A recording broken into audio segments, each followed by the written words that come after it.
তফসিল অনুযায়ী 18 আগস্ট সকাল 10টা থেকে শুরু হয় জাহাঙ্গীরনগর বিশ্ববিদ্যালয় কেন্দ্রীয় শিক্ষার্থী সংসদ ও হল সংসদ নির্বাচনের মনোনয়নপত্র বিতরণ কার্যক্রম। তবে বিশ্ববিদ্যালয়ের বৈধ শিক্ষার্থী হওয়া সত্ত্বেও চূড়ান্ত ভোটার তালিকা থেকে অনেকের নাম বাদ পড়ায় সৃষ্টি হয় বিড়ম্বনা।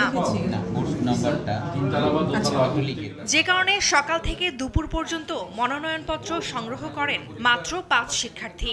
এরপর নির্বাচন কমিশন বাদ পড়া শিক্ষার্থীদের আবেদনের প্রেক্ষিতে ভোটার তালিকা হালনাগাদ করার আশ্বাস দিলে দুপুরের পর থেকে উৎসবমুখর পরিবেশে বাড়তে থাকে মনোনয়নপত্র সংগ্রহের সংখ্যা। তারা অনেকে মাস্টার্স অধ্যয়নরত আছে, তাদের নামও এরকম আসেনি। আমি বলবো যে এটা আসলে প্রশাসনের গাফলতি ছিল। আমাদের ক্যাম্পাসে অটোমেশনও নেই, তো এক ভবন থেকে আরেক ভবনে ছোটাছুটি করে ব্যাপারটা সত্যি আজ সারাদিনটা লেগে গেল।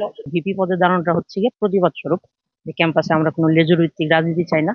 এদিকে সুষ্ঠু পরিবেশে জাকসু নির্বাচন অনুষ্ঠানে ছাত্রত্ব শেষ হওয়া শিক্ষার্থীদের হল ছাড়ার নির্দেশনা থাকলেও এখনো অবস্থান করছেন অনেকে, যা নিয়ে আপত্তি জানিয়েছেন বেশিরভাগ শিক্ষার্থী।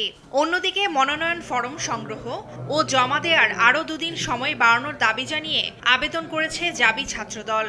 2 দিন সময় যাতে বৃদ্ধি করে, এই সময়টি বৃদ্ধি করার জন্য আমরা নির্বাচন কমিশনের সাথে একটি অ্যাপ্লিকেশন দিয়েছি। আমাদের শিক্ষার্থীদের পক্ষ থেকে মনে হয়েছে এই সময়টা আরেকটু বর্ধিত করলে হয়তো শিক্ষার্থীদের জন্য একটু সুবিধা হতো।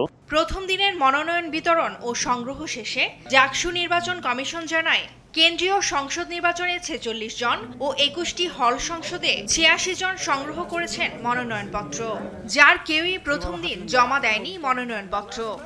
মনোনয়নপত্র প্রদান এবং জমা গ্রহণের তারিখ বৃদ্ধির জন্য আমরা এই ইস্যুটিও নির্বাচন কমিশনের একটি সভা আছে, সেই সভাতে আলোচিত হবে। দীর্ঘ 3 দশক পর 11 সেপ্টেম্বর অনুষ্ঠিত হতে যাচ্ছে জাকসু নির্বাচন, যেখানে ভোট দিবেন 11,919 জন শিক্ষার্থী। ফারজানা আফরোজ টুম্পা, নিউজ ডেস্ক, দেশ টিভি।